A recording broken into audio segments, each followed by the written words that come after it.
ಯುವ ನಿಧಿ ಯೋಜನೆಯ ಮತ್ತೊಂದು ಅಪ್ಡೇಟ್ಗೆ ಎಲ್ಲರಿಗೂ ಸ್ವಾಗತ. ನಾನು ನಿಮ್ಮ ಪ್ರೀತಿಯ ಶಿವು. ಇವತ್ತಿನ ಒಂದು ವಿಡಿಯೋದಲ್ಲಿ ಯುವ ನಿಧಿ ಯೋಜನೆಯ ಸೆಪ್ಟೆಂಬರ್ ಮತ್ತು ಅಕ್ಟೋಬರ್ ತಿಂಗಳ ಹಣಕ್ಕೆ ಸಂಬಂಧಪಟ್ಟಂತೆ ಈಗ ಒಂದು ಮಹತ್ವದ ಮಾಹಿತಿ ಆದರೆ ಬಂದಿದೆ. ಸೊ ಬನ್ನಿ ಅದರ ಬಗ್ಗೆ ನಾವು ಈ ವಿಡಿಯೋದಲ್ಲಿ ಇನ್ಫಾರ್ಮೇಷನನ್ನು ತಿಳ್ಕೊತಾ ಹೋಗೋಣ. ವಿಡಿಯೋವನ್ನು ಸ್ಟಾರ್ಟ್ ಮಾಡ್ತೀನಿ. ಅದಕ್ಕಿಂತ ಮೊದಲು ನೀವೇನು ನಮ್ಮ ಚಾನೆಲನ್ನು ಸಬ್ಸ್ಕ್ರೈಬ್ ಮಾಡದೇ ಇದ್ರೆ ಈ ಕೂಡಲೇ ಚಾನೆಲ್ಗೆ ಸಬ್ಸ್ಕ್ರೈಬ್ ಮಾಡ್ಕೊಳ್ಳಿ ಮತ್ತು ಲೈಕ್ ಮಾಡಿ. ಸೊ ಈಗ ನಾವು ಇನ್ಫಾರ್ಮೇಷನನ್ನು ತಿಳ್ಕೊತಾ ಹೋಗೋಣ.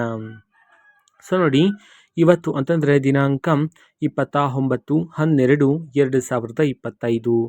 ಸೊ ಇವತ್ತು ಯುವ ನಿಧಿ ಯೋಜನೆಯ ಸೆಪ್ಟೆಂಬರ್ ಮತ್ತು ಅಕ್ಟೋಬರ್ ತಿಂಗಳ ಹಣಕ್ಕೆ ಸಂಬಂಧಪಟ್ಟಂತೆ ಈಗ ಮಾಹಿತಿಯನ್ನಾದರೆ ತಿಳಿಸಿರ್ತಕ್ಕಂಥದ್ದು.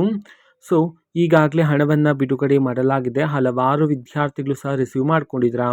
ಇವತ್ತು ಸಹ ಕರ್ನಾಟಕದಲ್ಲಿರ್ತಕ್ಕಂತಹ ವಿದ್ಯಾರ್ಥಿಗಳಲ್ಲಿ ಯಾರಾದರೂ ವಿದ್ಯಾರ್ಥಿಗಳ ಖಾತೆಗೆ ಇನ್ನೂ ಸಹ ಯುವ ನಿಧಿ ಯೋಜನೆಯ ಸೆಪ್ಟೆಂಬರ್ ತಿಂಗಳ ಹಣ ಜೊತೆಗೆ ಅಕ್ಟೋಬರ್ ತಿಂಗಳ ಹಣ ಇನ್ನೂ ಸಹ ಬಂದಿಲ್ಲ ಅಂತಂದರೆ ಸೊ ಅವರ ಖಾತೆಗೆ ಇವತ್ತು ಸರ್ಕಾರದ ಕಡೆಯಿಂದ ಯುವ ನಿಧಿ ಯೋಜನೆಯ ಸೆಪ್ಟೆಂಬರ್ ತಿಂಗಳ ಹಣ, ಅದೇ ರೀತಿ ಇವತ್ತು ಅಕ್ಟೋಬರ್ ತಿಂಗಳ ಹಣವನ್ನು ಸಹ ವಿದ್ಯಾರ್ಥಿಗಳ ಖಾತೆಗೆ ಇವತ್ತು ಬಿಡುಗಡೆ ಮಾಡೋದಕ್ಕೆ ಸಂಬಂಧಪಟ್ಟಂತೆ ಈಗ ಮಾಹಿತಿಯನ್ನಾದರೆ ತಿಳಿಸಿರ್ತಕ್ಕಂಥದ್ದು.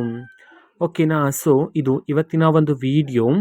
ಸೊ ಇದೇ ರೀತಿ ಗೃಹಲಕ್ಷ್ಮಿ, ಅನ್ನಭಾಗ್ಯ, ಶಕ್ತಿ ಯೋಜನೆ, ಯುವ ನಿಧಿ, ಗೃಹ ಜ್ಯೋತಿ, ಕಾಂಗ್ರೆಸ್ನ ಎಲ್ಲ ಯೋಜನೆಗಳಿಗೆ ಸಂಬಂಧಪಟ್ಟಂತೆ ಇಂಪಾರ್ಟೆಂಟ್ ಅಪ್ಡೇಟ್ಗಳು ನಿಮಗೆ ಈ ಒಂದು ಚಾನಲಲ್ಲಿ ಇಮಿಡಿಯೇಟ್ಲಿ ಸಿಗ್ತಿರುತ್ತೆ.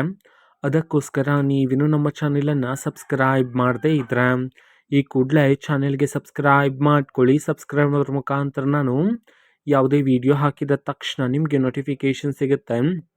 ಅದ್ರ ಮುಖಾಂತರ ನೀವು ಬೇಗನೆ ವಿಡಿಯೋವನ್ನು ನೋಡ್ಬೋದಾಗಿರುತ್ತೆ ಮತ್ತು ಆ ವಿಡಿಯೋದಲ್ಲಿರುವ ಇನ್ಫಾರ್ಮೇಷನನ್ನು ನೀವೀಗ ತಿಳ್ಕೊಬೋದಾಗಿರುತ್ತೆ. ಮತ್ತೀಗ ನಾವು ಫೇಸ್ಬುಕ್ಕಲ್ಲೂ ಸಹ ಈಗ ವಿಡಿಯೋಸ್ಗಳನ್ನು ಅಪ್ಲೋಡ್ ಮಾಡ್ತಿದ್ದೀವಿ. ಫೇಸ್ಬುಕ್ ಚಾನೆಲ್ ಲಿಂಕನ್ನು ಡಿಸ್ಕ್ರಿಪ್ಷನ್ ಬಾಕ್ಸಲ್ಲಿ ಕೊಟ್ಟಿರ್ತೇನೆ, ಕ್ಲಿಕ್ ಮಾಡಿಬಿಟ್ಟು ಫಾಲೋ ಮಾಡಿ. ಓಕೆನಾ. So thank you, bye.